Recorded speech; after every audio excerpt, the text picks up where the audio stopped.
Assalamualaikum warahmatullahi wabarakatuh. Selamat pagi anak-anak semua. Ya, sebelum kita membahas materi pada kali ini, eh, saya harap anak-anak untuk bisa memperhatikan pembelajaran pada pagi hari ini.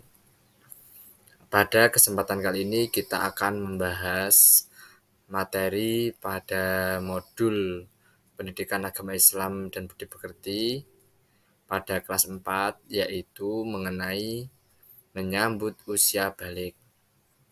Nah, anak-anak di sini sudah pada tahu apa belum apa yang dimaksud dengan usia balik?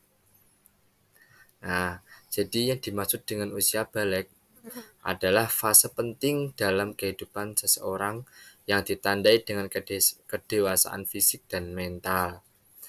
Nah, mari kita kenali lebih dalam tentang usia balik dan segala yang membawanya.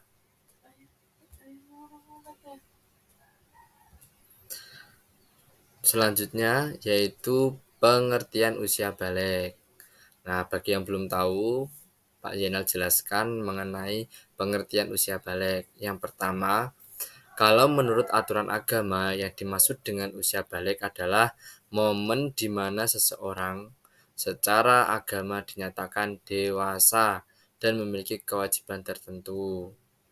Yang kedua, menurut perkembangan tubuh, yang dimaksud dengan usia balik itu merujuk pada fase perkembangan fisik menjadi dewasa secara biologis. Nah, selanjutnya kita tahu tadi pengertian usia balik. Kemudian di sini tentu kita akan mempelajari tentang tanda-tanda usia balik. Jadi usia balik itu ada tanda-tandanya di sini menurut ilmu fikih. Yang pertama yaitu mulai menstruasi. Ini bagi anak perempuan. Tanda balik umumnya terjadi saat pertama kali mengalami menstruasi. Kalau dalam bahasa fikihnya itu adalah haid. Seperti itu. Kemudian yang kedua itu adalah mimpi basah. Nah, ini umumnya bagi laki-laki. Mimpi basah atau ejakulasi saat tidur juga menjadi tanda balik. Kemudian yang ketiga adalah pertumbuhan tubuh. Beberapa madhab juga mengaitkan tinggi dan berat badan tertentu sebagai tanda balik. Nah, ini kalau tanda-tanda usia balik menurut ilmu biologi ada sendiri. Yang pertama yaitu perubahan suara. Pada laki-laki, suara menjadi lebih berat dan lebih besar dan lebih rendah saat memasuki usia balik. Dulu waktu anak-anak itu suaranya masih cempreng ya, masih kecil. Ketika sudah usia balik itu suaranya sudah menjadi lebih besar. Kemudian yang kedua, tumbuh kedutan. Perempuan dapat mengalami pertumbuhan kedutan pada payudara saat memasuki usia balik. Biasanya payudaranya itu lebih besar. Kemudian yang ketiga, pertumbuhan organ reproduksi.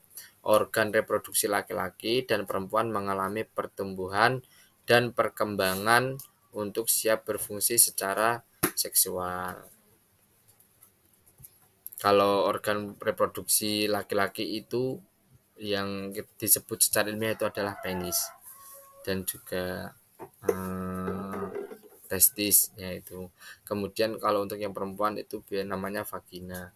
Itu organ reproduksi laki-laki dan perempuan. Selanjutnya tentu ketika seseorang itu sudah memasuki dalam masa balik, di situ ada konsekuensinya, yaitu kewajiban-kewajiban yang harus dilaksanakan oleh seseorang yang sudah mencapai usia balik. Yang pertama itu adalah sholat. Salah satu kewajiban utama setelah balik adalah melaksanakan sholat 5 waktu secara penuh. Di sini yang dimaksud adalah sholat fardu, yaitu subuh, zuhur, asar, maghrib, dan isya. Ini ketika seseorang sudah balik maka dia itu wajib untuk melaksanakan sholat. Kalau tidak melaksanakan sholat maka dia akan berdosa. Yang kedua, puasa. Bagi yang telah memasuki usia balik, puasa diwajibkan saat menjalani bulan Ramadan. Kalau dulu masih mungkin puasa setengah hari atau latihan puasa, maka ketika sudah balik maka wajib ya bagi seseorang tersebut untuk menjalankan puasa penuh dari terbitnya matahari sampai dari terbitnya fajar sampai tenggelamnya matahari. Kemudian yang ketiga itu zakat. Di sini yaitu zakat fitrah.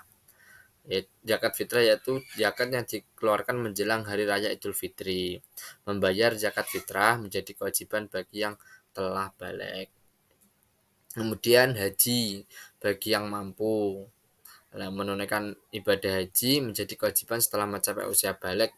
Ini bagi yang mampu. Kalau misalnya belum mampu ya belum wajib seperti itu. Nah, ini yang hal-hal yang berkaitan dengan masa usia balik yaitu mengenai pendidikan seksual atau sex education.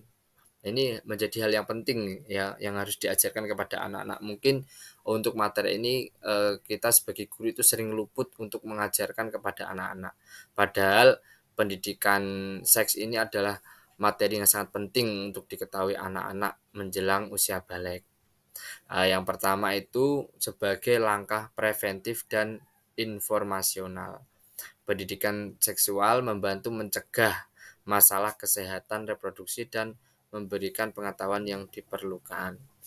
Kemudian yang kedua itu dari segi normatif dan psikologis.